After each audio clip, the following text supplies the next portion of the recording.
That means exactly what you said. The practice had to occur beforehand, which led to the timing, which led to the touchdown. Following the touchdown, here's Stenerud to kick it away. Fielded about a yard deep. Now a hit and a loose football. Let's just call that play exactly what it is. Needed, because they wanted to get back in the game, and they knocked the ball free, and now they have a chance to do exactly that. They got the chance. Now they have to take advantage.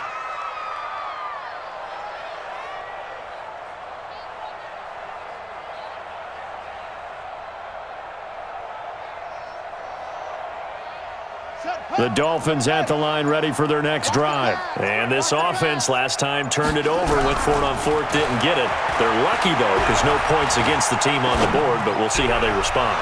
And that's caught inside the 35. And all the way inside the 35 before he goes out of bounds. So the big play changes the complexion of things. Here's 1st and 10 just outside the 30.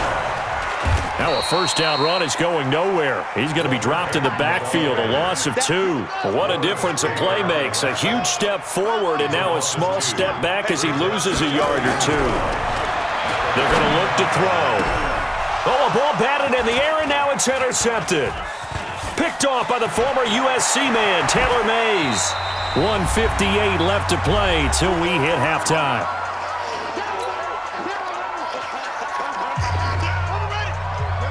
Coming up at halftime in a little less than 2 minutes, we'll send you to Orlando where Jonathan Coachman is standing by. He'll have highlights and analysis of this first. And hit behind the line. He lost the football. It's loose. Calvin Johnson, the intended receiver. And that'll bring up 2nd down.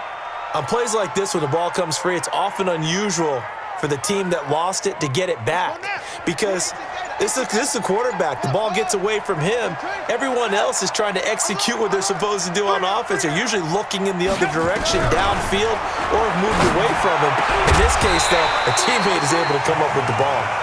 Throwing again on 2nd down, but this time it's incomplete. An incomplete pass on that last play, and that means they'll need to come up with something here on 3rd down. Here's Jackson.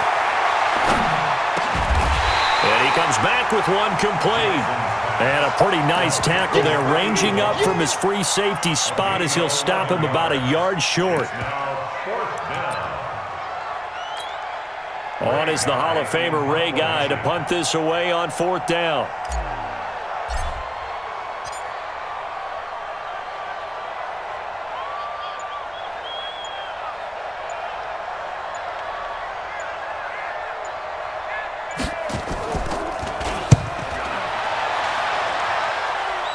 This one angles out of bounds at a good spot in the coffin corner. And they're going to mark this out of the 5-yard line.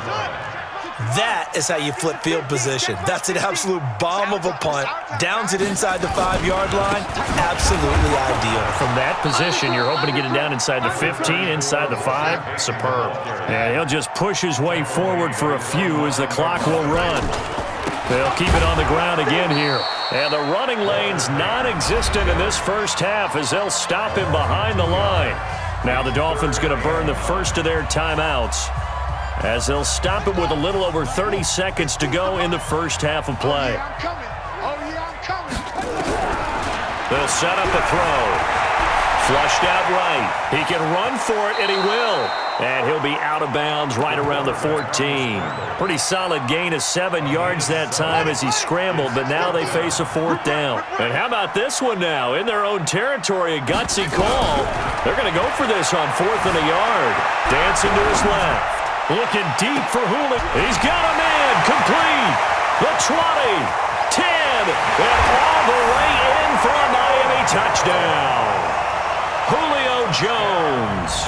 As the first half is winding down, as they have now chopped this lead down to 3. So now the Dolphin offense will stay out there as they'll go for 2. They'll try the draw. And that's why you put a Hall of Famer back there. He's in for 2 points. So we're back to a 1-point game now as the kickoff comes.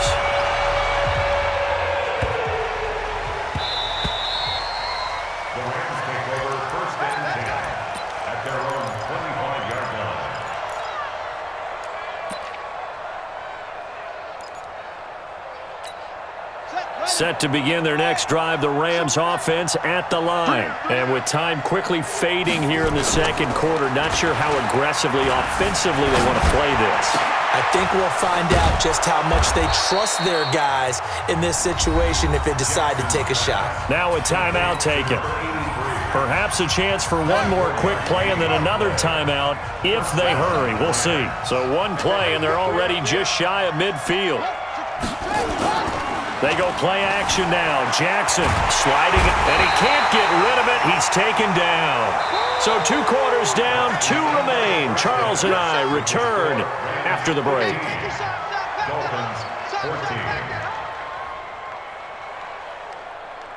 And we welcome you back live now inside the booth alongside Charles Davis. I'm Brandon Gaudin, set and ready to rock for the third quarter.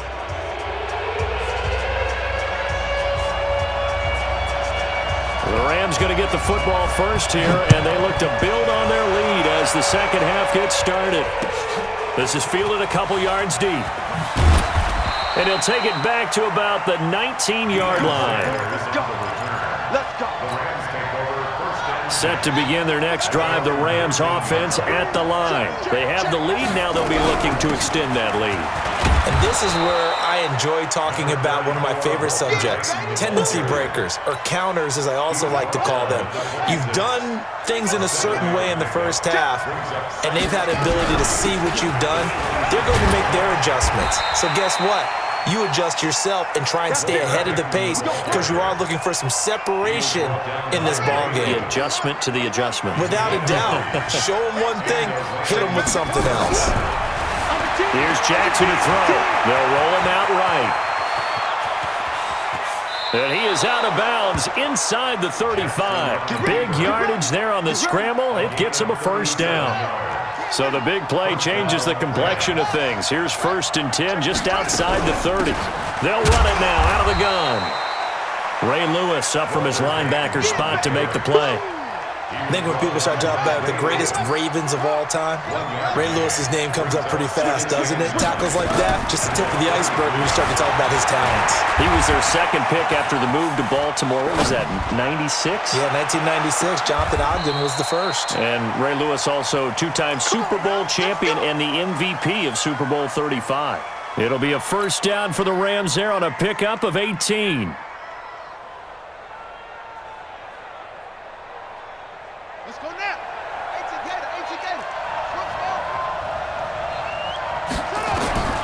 From the red zone now, here's Jackson on first down. That's complete to his tight end, Waller.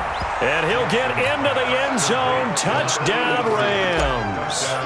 A 15-yard touchdown grab. And the Rams tack on to their advantage. Extra point by Stenerud, up and good. And the decision to just kick the extra point winds up successful. Following the touchdown, here's Stenerud to kick it away. Fielded about a yard deep.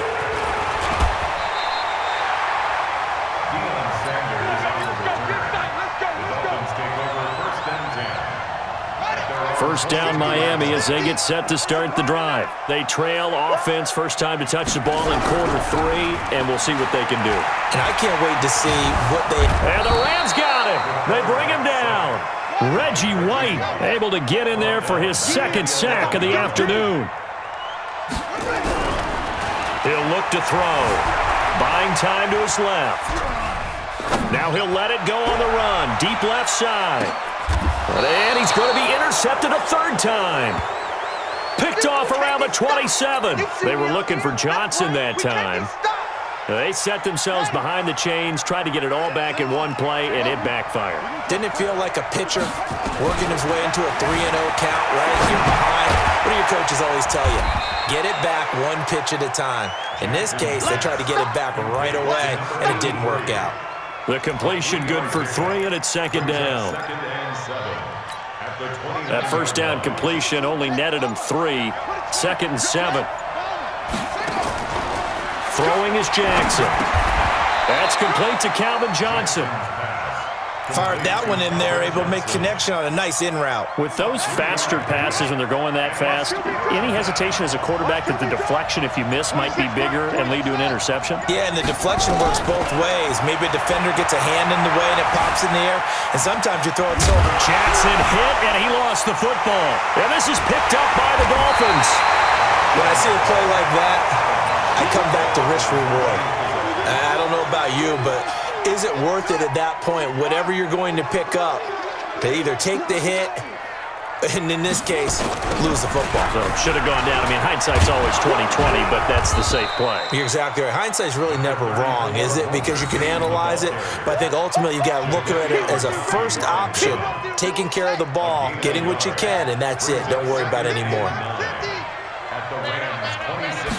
2nd and 9 now. Looking middle, and it's incomplete. Darren Waller, the intended receiver, and it's 3rd down. Lawrence Taylor there defensively. Try to get one more in here before the quarter breaks. Let's go. Let's get this ball back for the offense. Let's go. He'll drop to throw. He completes it to Jones. And he'll go down, and that will do it for the 3rd quarter of action. Back now in Miami. It's Dolphin football, but they trail here as we get set for the 4th. 1st and goal, a touchdown and a 2-point conversion here are musts. And this has been a familiar sight all afternoon as they stop him behind the line. That's going to wind up a loss of a full 3 yards on 1st down. They'll set up to throw to the goal line, but it's incomplete. 6-time Pro Bowler Calvin Johnson, the intended target. But now it's 3rd and goal. You got to think this is likely 4-down territory anyway, but they'll try to punch it in now on 3rd and goal. And that is caught. Touchdown, Miami. Julio Jones there to make the grab as they now sit just a 2-point conversion away from tying this game up in the 4th quarter. Here we go now as we get set for a big 2-point conversion. I can't believe they even let you play.